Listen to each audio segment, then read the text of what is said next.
Hello everyone, this is Serious Trivia. Welcome back to another early game playbook video as we're moving on to the DLC content, starting with the first DLC the game launched in the Yellow Turbine DLC, and we're covering Huang Shao before moving on to He Yi and Gongdu in the coming weeks. And Huang Shao, being the wielder of the Heavenly Way, represents the heaven of the three elements for the Yellow Turbines, heaven, earth, and people.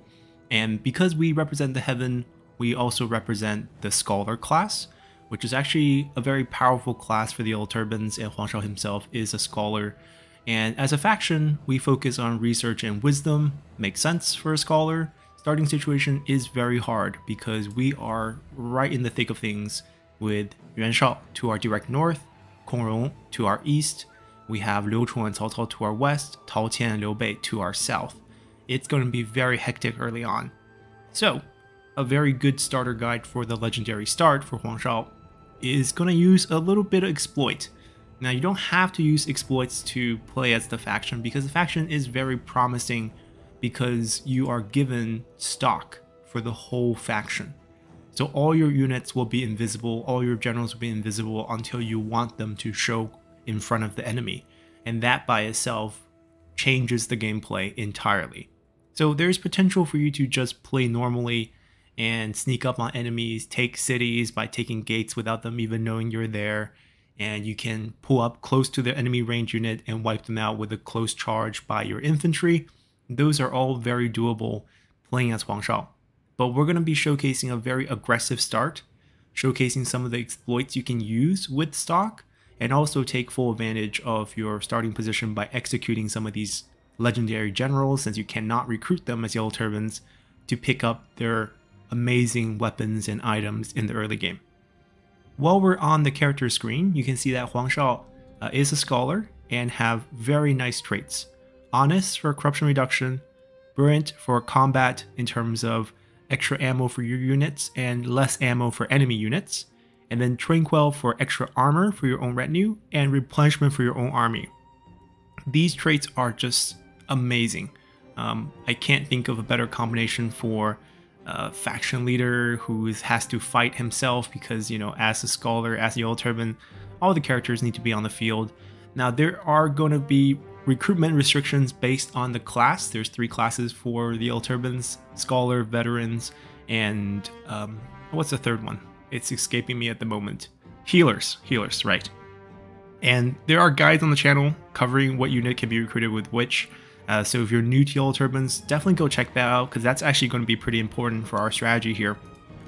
Now with that said, the faction overall focuses on research and wisdom, so that means character experience and research rate, because Yellow Turbines uses research rate very similar to the bandit factions, and we'll see the research tree from turn 1, so we'll talk about what you should go for in the early game. As for unique features, you don't actually have a unique unit. All 3 Yellow Turbine factions share the exact same unit pool, except you start with one of the higher tier units from the start because you get that reform early on. And in this case, we get the Archery Master. Makes sense since we are a Burn General focused on range bonuses. As for our unique building, we do have one in the Gardens. This is a new building chain that will give you research rate and satisfaction gains faction-wide. Quite useful in the mid-game when you have the luxury of building a couple of buildings that's more utility focused, but in the early game, there's really only 2 buildings to build, and we'll talk about those once we jump into game. And lastly, we have a unique assignment, I believe for only Scholar characters, that will seek talented individual, help you recruit more generals, and you definitely want to do this because characters for the Yellow Turbine faction is how you snowball in a game, since they provide incredible bonuses from just their skill tree alone, passive bonuses for the entire faction, whether that's income boost to all 3 income sources, whether that's like 10% research rate, or other bonuses to local commandery just by having them standing on the field. There are just endless bonuses you can get from those skills in the Yellow Turbine skill tree, and you should definitely try to grab as many characters as you can. We do have one noteworthy character that starts with us, and that's Peasant Strategy. He's a veteran with a lot of Han general skills. Typically, I don't prefer that because Yellow Turbine characters and their skills are a lot better, but he does have Wisdom of the River, which makes him a decent character in terms of how you can assist other generals in duels. but that's pretty much his only use in my opinion. Not one of my favorites, but still excellent character to start since he does have one of the highest rated armors in the game. I believe it's at 72. Not the highest, but quite high, especially for yellow turbans. So with all of that said, we can jump in here on Legendary 40 minutes, and showcase our aggressive start that used quite a little bit of exploit in terms of looping generals and using encampments to our advantage. So China must be purified.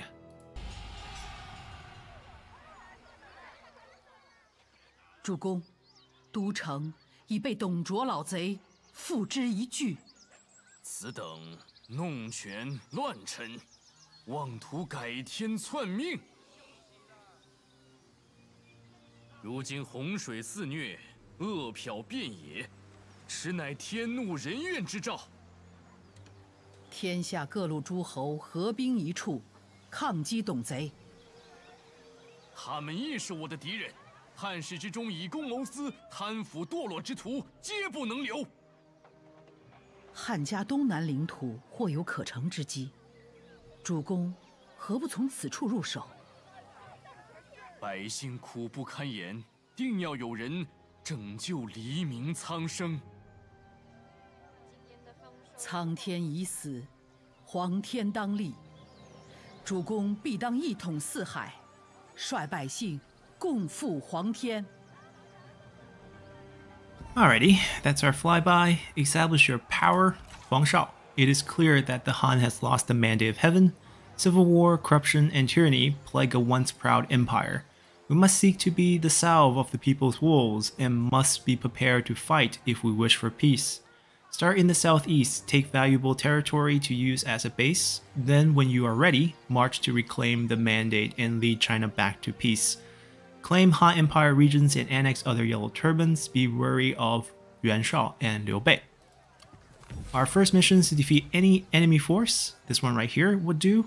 We pick up a silver weapon for the faction and extra experience for our leader. Not the typical start in terms of reward, but it would all make sense. We also have a reward for finishing our first reform. We get a very awesome Book of Heaven. Now there are 3 of these books, Heaven, People, Earth, and they provide different bonuses. This one happens to be more of a commandery boost. It doesn't require you to be administrator, but you have to stand within the commandery, and wherever you stand with the item, you get 10% character experience for all other characters within the commandery, and 5% income boost for the commandery income, and minus 10% corruption for the local commandery. 10 points of expertise, pretty good for administrators if you want to use it that way, or they're called local leaders for yellow turban factions. But pretty much used the same way. Cunning stat, also quite high. It's just a very nice, unique gold item to pick up through just a very simple objective of researching a reform. And speaking of reforms, we can take a look at that before we jump into anything. This is the Yellow Turban reform tree. There are also guides on the channel covering how to use this reform tree, which ones are good, what the research rate will do, at what research rate, which one you should try to research in order to get the most optimum payouts, because these are 4 turns, 6 turns, 10 turns, 15 turns, and 20 turns. But based on your research rate, you would do a simple division, right? 15 divided by 1.1, we get 13 point something, which always rounds up. You will never round down. So the 10 turns divided by 1.1 is 9.09, I believe. And in that case, it would actually round up because you can't finish the research. Even if you just need 0.09, you need to spend 1 extra turn. So it'd be very suboptimal to pick something like this. So you want things nice and even when you divide. Now, speaking of our first tier reforms, each of these will give us something called enlightenment points. These are prestige points for the Yellow Turban. They help your faction rank up. And when your faction ranks up, the next tier will unlock and so forth. And they will give you increasing amount of enlightenment. Now, this is not the only way to reach enlightenment and gain it. You can also gain enlightenment just from character leveling up, because each Yellow Turban skill on the skill tree will also provide a little bit of enlightenment. So this is another reason why we want a lot of characters. The more, the better, because we get things like 10% research rate. You get things like -1 construction time when standing in a local county. There are 5% replenishment. Those are very nice. 3% to industry. There's also 3% to peasantry. I don't think he does have it. 6% to commerce. So all sorts of faction-wide boosts. They don't need to be any court position. As long as they're sitting on your bench, they will provide those, assuming they have it. So character experience and leveling up will definitely help our faction as well. We start out with a fight ahead, and we have two armies in the beginning. Peasant Strategy and Huang Shao are both on the field, but in separate armies. You have a few units that are more advanced, and you cannot recruit if you delete them, such as the Reclaimers, until you get Reforms unlocked, of course, and Men of the Forest. These are okay units. Reclaimers are probably your best frontline units, but we don't need them right now. The only unit that you need to really keep in the early game is this Militia of Virtue, because he is unbreakable. He can only be recruited on Scholar class. You have 1 Scholar and 2 Veterans, you can tell by the color of the Warb. And the thing is, he's also available on the Tier 1 research. If you want to utilize Unbreakable unit, you might think you should go this way, because Unbreakable is going to be very key for looping battles, which is why we need him. Now, unfortunately, you don't need to rush this, or fortunately, you don't need to rush this, because the Scholar class by default can recruit infantry that is actually unbreakable as well. I don't think it's listed here, but I believe I think it's called the Vulnerable Wool, and he also is an unbreakable purple infantry, and it will do the same thing as your Militia of Virtue. So you don't need to rush this one. So prefer reforms. There's a couple options. If you are worried about satisfaction, which I promise you don't need to, there's a lot of other ways to deal with it. You might be tempted to go here. We'll show you how to deal with early game satisfaction, which is the only time for Yellow Turbans where you will have satisfaction issues. The next choice, 10% character experience. Not a bad choice, because we just mentioned how valuable character experience can be in terms of getting your skills. Unlocking new units. This cavalry unit is very good for Yellow Turbans. It is a shock cavalry unit with shield and missile resistance, if you look at that first icon right there. So 50% less damage from range.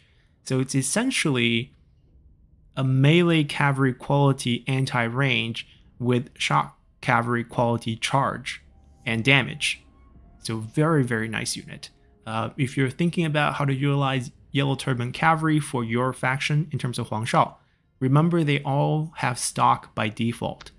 Therefore, the enemy range unit can't even see you until you're right up to them, and they might get 1 or 2 volleys off before you ram right into them. So you don't actually need to worry about missile resistance, but it's nice to know that you have it anyways. This is also a decent choice if you want to rush it. The only problem is these units have very, very high upkeep, so you're going to struggle fielding these in the early game. So I'm also advise you to wait. Population growth, not that important in the early game. 10% construction for peasant housing and labor housing.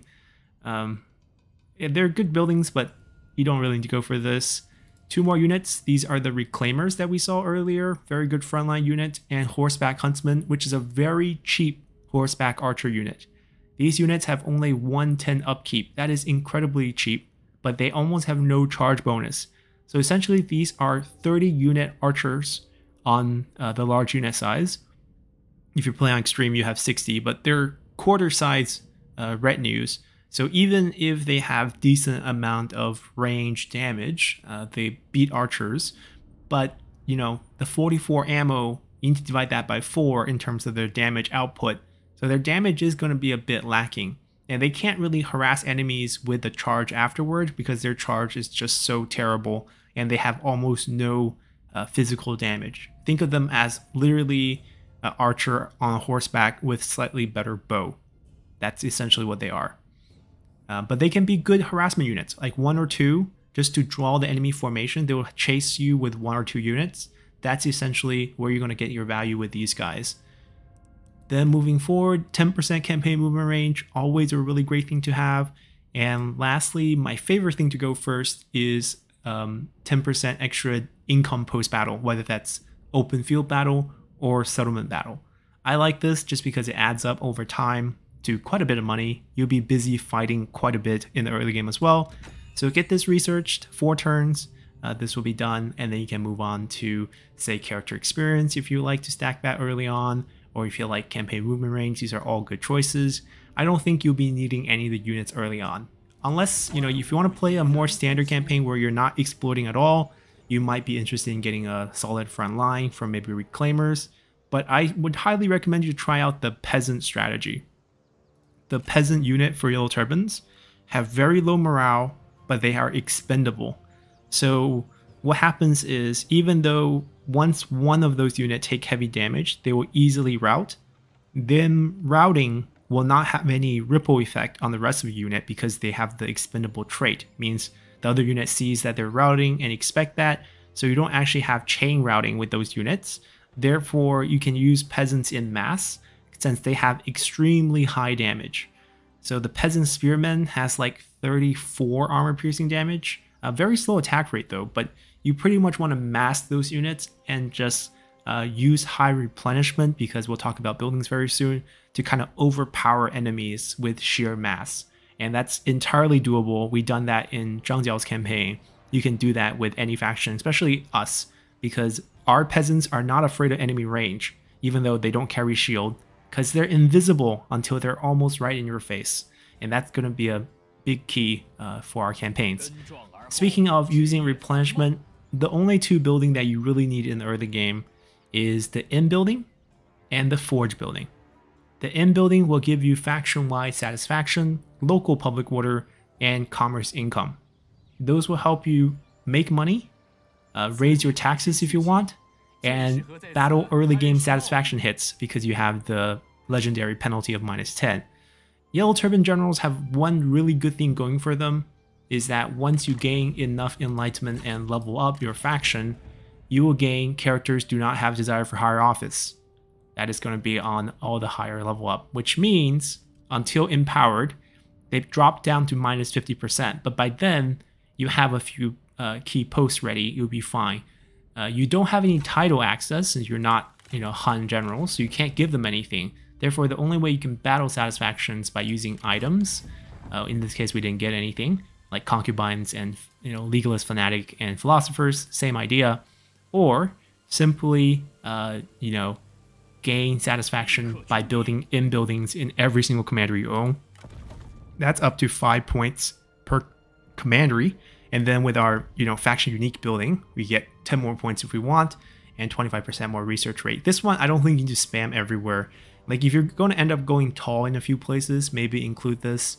But overall, not the most essential, but in everywhere. Income, ability to raise taxes, and getting satisfaction for all your generals faction-wide. Very crucial. And the Forge, the reason's quite simple. You actually get base industry income, you get industry income multiplier, and you get replenishment. 10% for level 1, 20% for level 2. So if you spam the level 2 Forge everywhere, essentially you get 20% extra replenishment faction-wide. And that means you can do stuff like spam peasants and do battles where you lose like half of your army, but within 2 turns you'll be right back to full, and the enemy can't really deal with that sheer number, and super cheap to run those armies. So those are some ideas you can do, but we're going to take a very extreme approach that's only functioning available for romance mode, and to use some of the game mechanics to our advantage. We don't need to do any diplomacy on turn 1, although you do have the option. It's not impossible. There's just no such thing as trade. You have vision of both of your Yellow Turban allies, so essentially what you can do is look at their starting item. That's really the only thing you can do, and take a look if they have anything you like, and you have a chance to maybe trade for something like, the before mentioned concubine, philosophers, and so forth. In this case, nothing, and that's okay. That's going to be pretty normal, and we're just going to start off our campaign as is. We can start disbanding units. We don't need these. We are not paying for their upkeep.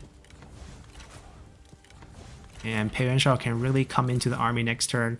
We could run him over right now, but the merge will actually kill off most of your military supplies.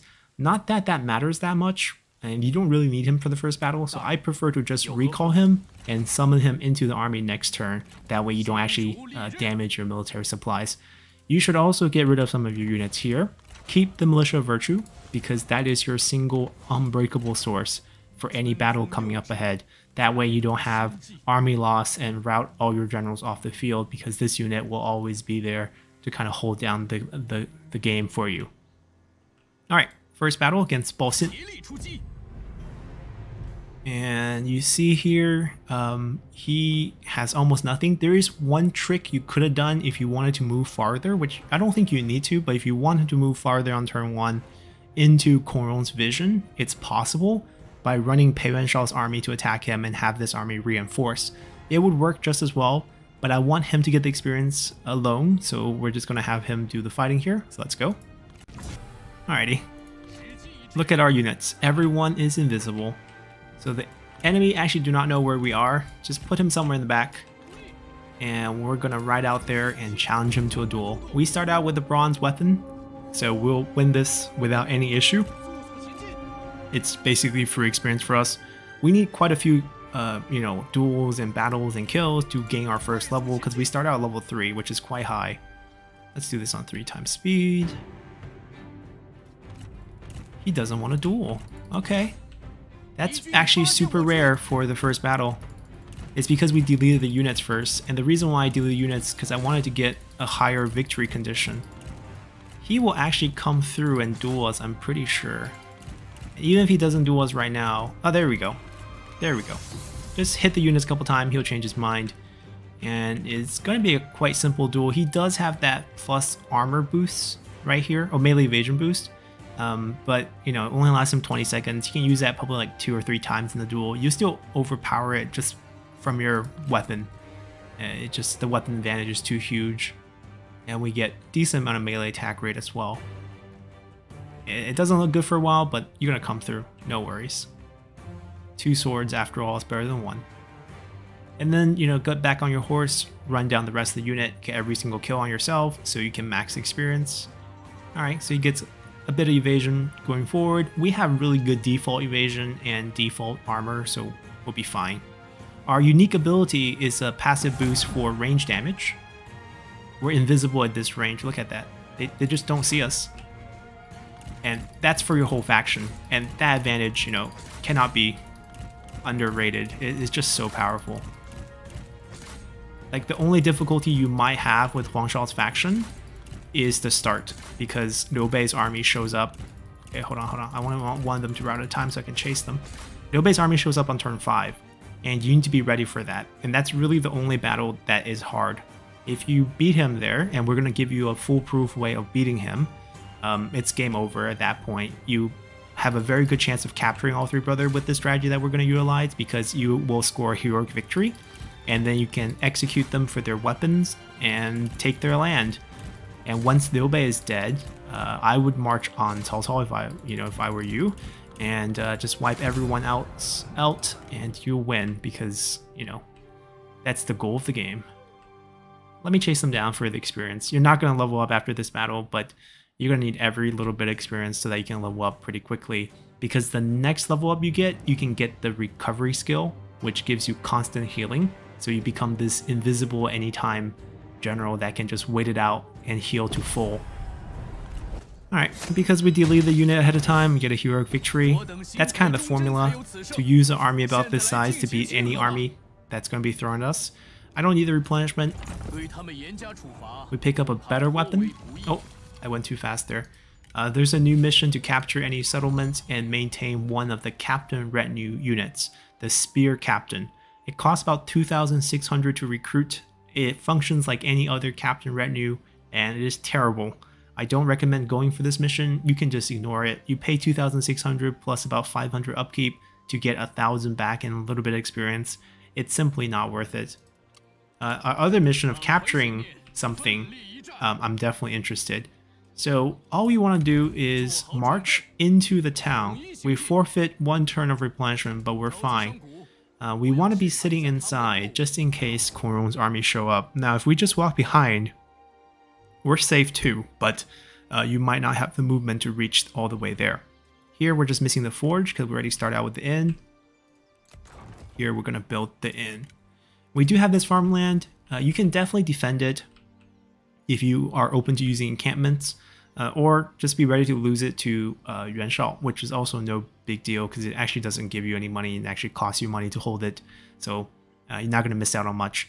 There's going to be a nice little land development building here for you to use for food, and you can pick up the livestock farm, so you'll have plenty of food. You don't have to worry too much about food in the early game. Now, both of our generals are pretty sad, but it's fine. We can't do anything for them early on except for build in buildings. And that is all there is to it. Let's continue here. Alrighty, so you see that Coron has invaded the livestock farm right there. We can walk up to any Yellow Turban territory and just annex it if we want. And Liu Bei has taken Dong. He will move around a little bit, and by turn 5 he'll show up right here on march. And you're supposed to set up a defense here before he does that. Alright, moving on. I don't think we can reach it. Yep, and that's totally fine. We get our 1 turn of heal here. The forge is ready, 10% replenishment. And we are going to build ourselves a leveled up drinking house, but not here. We're going to build it up here. Because there's higher population, we get better percentage, so we actually make a little bit more. Save the money, because we're going to be summoning some generals here. We'll put him in ambush, so Coron doesn't see you. We're going to be summoning Guan Hai. And the reason why we want him is because he has Night Battle. Peasant Strategy needs to be summoned on turn 3 over here, so let's just summon him now. And that's it. Alrighty. So because you ambush, Coron doesn't come back. He stays over here. And now we can activate our army and attack the town. This is a super simple battle. I'm gonna fight it just so that we don't take any casualties, but even delegate is not gonna be a problem. Actually, let me delegate. Let me just prove it's not gonna be a problem. You're basically running your generals up to the town. You're invisible. None of the towers can hit you. So you're just literally walking up, taking the towers, running your generals into the units to kill them. Super straightforward.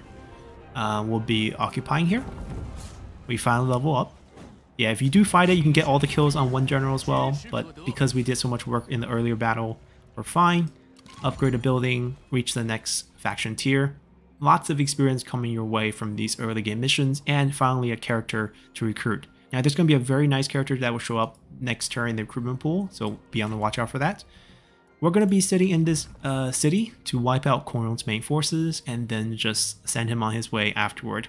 We pick up recovery, so now even though we're kind of missing health, it's not going to matter. We're going to heal up to full on the battlefield just by standing there, being invisible. We don't need this building for the additional boost to population and percentage. We want to switch this over to a forge or an inn, or both eventually. This is a decent enough food source, we'll keep that. And you don't have to rush that. Here, we'll upgrade that again. And back over here, we'll upgrade that again. We are going to move him to this mountain choke right here. And we're going to have him encamped. Now, having him encamped doesn't do us any good because he doesn't have Unbreakable. So let's say Liu Bei's army comes at you, you can't loop him around because you actually just lose to morale and rout off the field. But if we put Huang Shao here with the Militia of Virtue, because the Militia of Virtue is Unbreakable, the 2 generals feels like their army size hasn't decreased, and they will actually not lose any morale as well, so you can actually use them to loop or just wait it out. Because the beauty of encampment battles with our faction is we don't have to do any looping at all. We just have to time it out. Or with gate pass battles, those work the same in the game, because the way the game is programmed, for the attacking side against the encampment or against the gate pass, there is no draw. If you don't beat them in the time limit, you lose. And because our army is going to be so small, when they time out, it will be a heroic victory for us and, you know, heroic defeat for them, or whatever.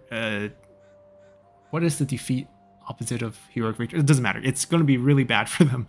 And we get to capture them, take all their items, and it's pretty much game over. So this is our defense against Liu Bei right here. That's going to solve the biggest headache you will ever have. And this is the bait against Coron. We're going to use his town to destroy him. He's going to die in Beihai here. Alright, everyone else is good.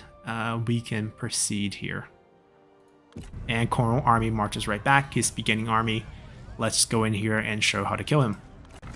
Alrighty, so this is the only sort of looping battle we will showcase. Once you see how it's done here, you understand how to do it for the rest of your campaign. It's very overpowered in terms of what you can do with stock ability on the whole faction. it's nuts because the AI just don't see any of your unit whatsoever. Make sure you just march your unit out, put them in the far corners where they're never going to get spotted. You can put them in opposite corners. That's the unbreakable unit, so no one else will kind of lose morale because there's always a decent amount of units from the beginning stack, right? The total at the beginning, it still feels like most of your guys are here. We are invisible and we are constantly healing. We're going to be full health before the end of this. So we don't let them march into town. Now the thing is, the AI will try to look for you, but they don't know where to look.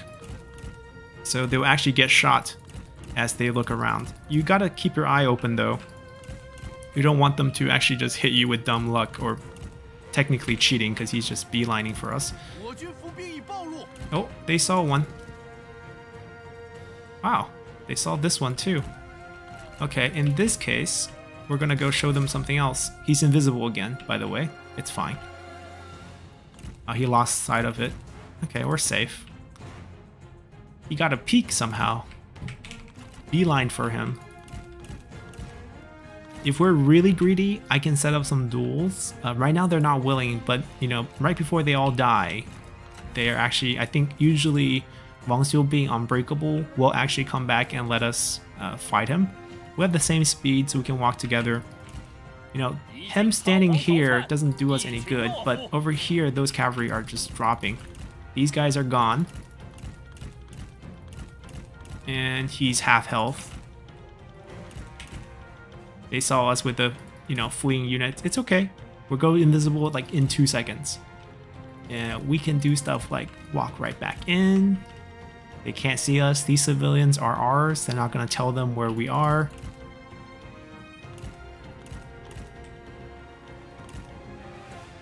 And we can do stuff like they take that tower, we take this tower. And let these interior towers just absolutely shred them. They just can't see you. And even when you're capturing, you're still invisible.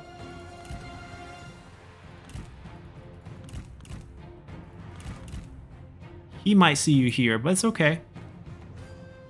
Yeah, they saw us. So what? We turn around and look at when we go invisible again. 1, 2, 3. We're gone. And the AI will just be like, where did they go?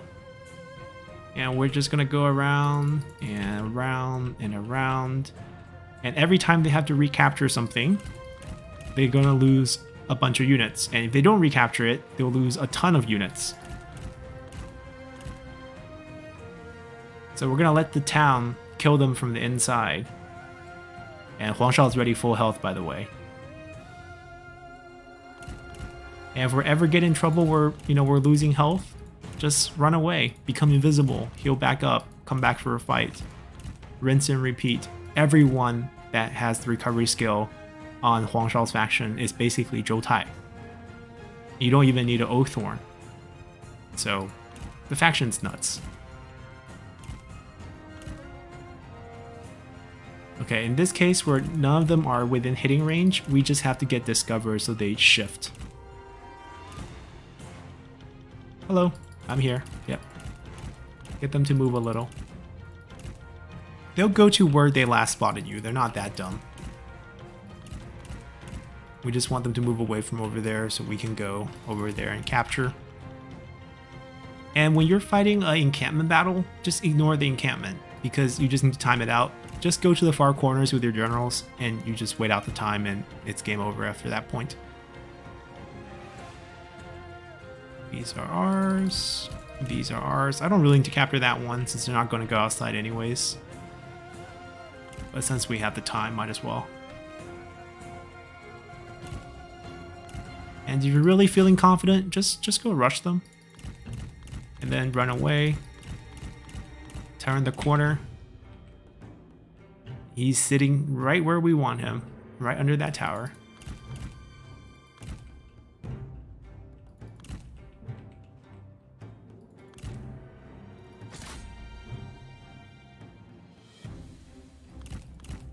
Hit and run, hit and run.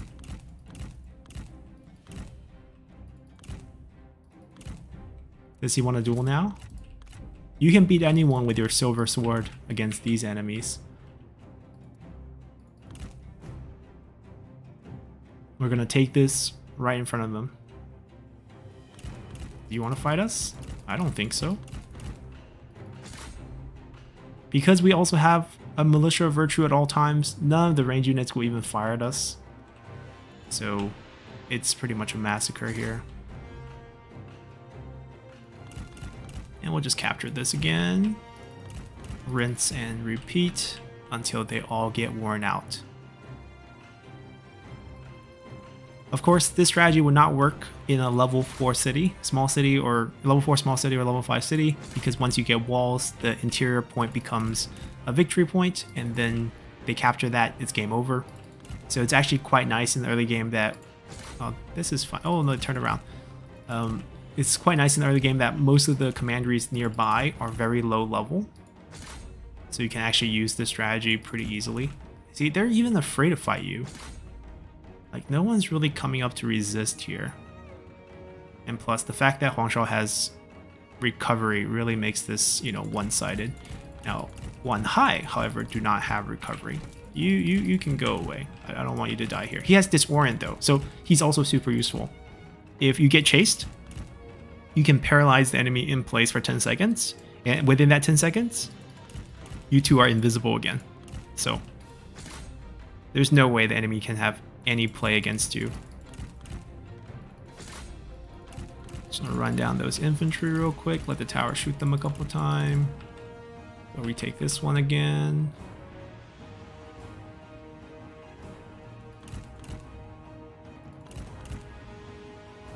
Now, if you don't want to do this, which is perfectly understandable, a lot of people don't like exploiting the AI this much, you just take a less aggressive stance against Kong. You would rebuild your army, not at his place. You actually just wait out at your Le'an area. Oh, sorry, we got a micro here.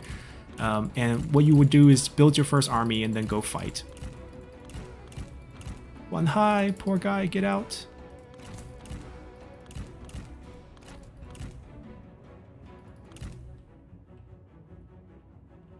That tower is still doing damage. Yeah, you build your first army filled with peasants, and then you can just go fight. And you still have basic advantage, right? Using the fact that you're stock, I don't think it's exploiting the AI, because that's the game design, right? You're supposed to take advantage of your stock mechanic. Cornwall's gone. They're angry. But so what if they're angry? Their units are almost all dead. Let me showcase this. Freeze for 10 seconds. He's the annoying one. He's the one you have to kill before the time is up, because you don't want it to draw. You actually want the win. So we're going to take a little bit more aggressive stance here. Capture all these. Let's go kill him. Oh, I'll go duel. Oh, he died to tower. Wonderful. So we'll get some dueling experience as well. We'll let the towers finish these off. Charge over. Capture this. He's gonna win, no problem. And once he wins, it's over. Capture that one, just do some damage. And we get a dueling experience as well on top of that to help us farther level up. And victory for us. And you can kind of see how you can cruise for the whole campaign going forward with this type of setup. Alrighty, Coron's gone. Heroic victory, which means we'll capture probably all of them, or none of them. Wow, that's actually shocking.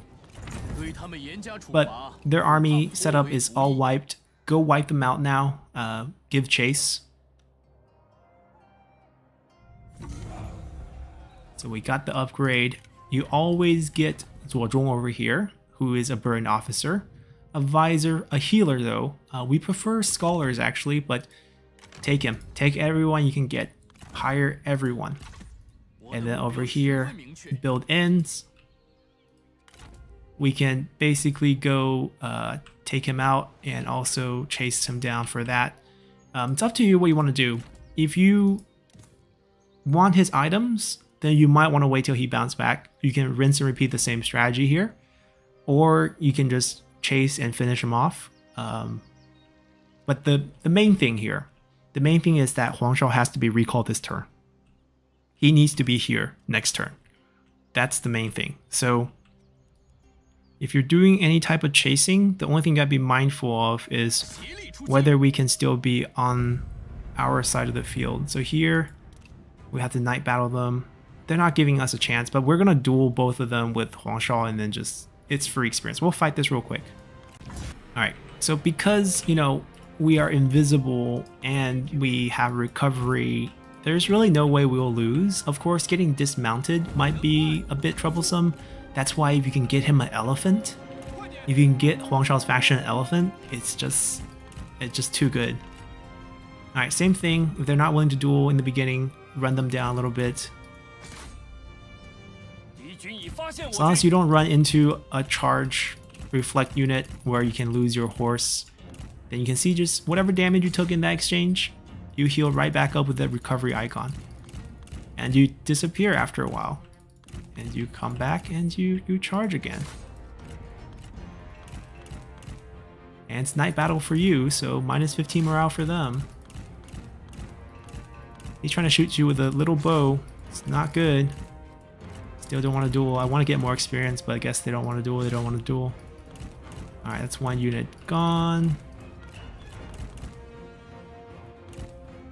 And plus, we have a silver weapon too, so it's not like these generals have a chance.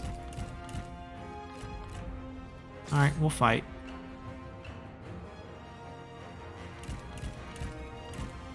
Maybe if I just route the other infantry, yeah, they might just have morale loss.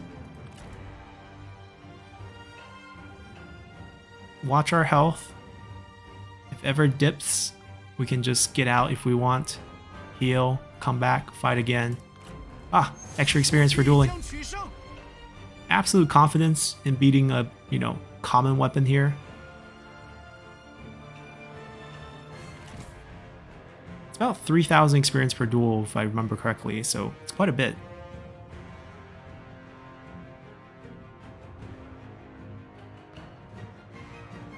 And we can even give up the horse afterward. Or we can just fight her on foot, which means we have better attack rate. Now, if she's willing to duel, we'll duel. Or else we'll just kill her like this. Your attack animation's much higher on foot. He already mounted. It's okay. Dueling? No. I'll dismount. You kill much faster when you're dismounted.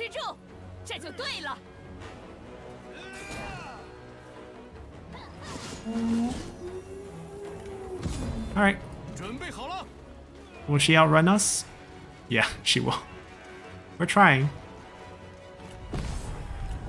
Yeah, we're invisible, but we're not, you know, Usain Bolt here.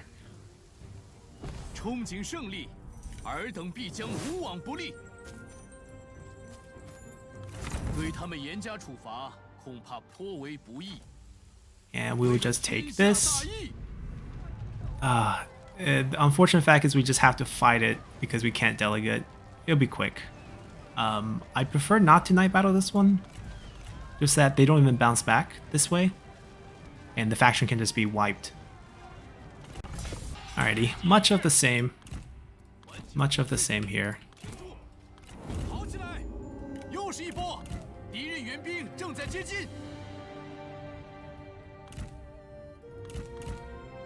A lot more spear units though, so be careful there. Let's go kill her first. Hello. It's us again. This time I have a horse too. Now because this is their second wipe, they will actually all auto wipe here. And the garrison will auto wipe too. We'll chase all the non-spear first in case we get dismounted early. Alright, she's dead. Get her. There we go. Chase it out, chase it out. Then let's work on the weakest one first.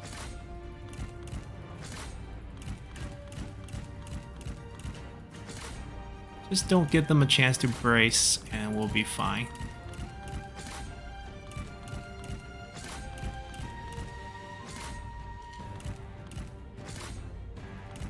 Come on. Time to go home now.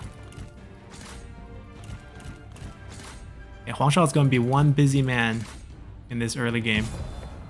Alright, we're done. We can share the experience with everyone else, it's fine. Alrighty, and Koron's done. By turn 4, I believe.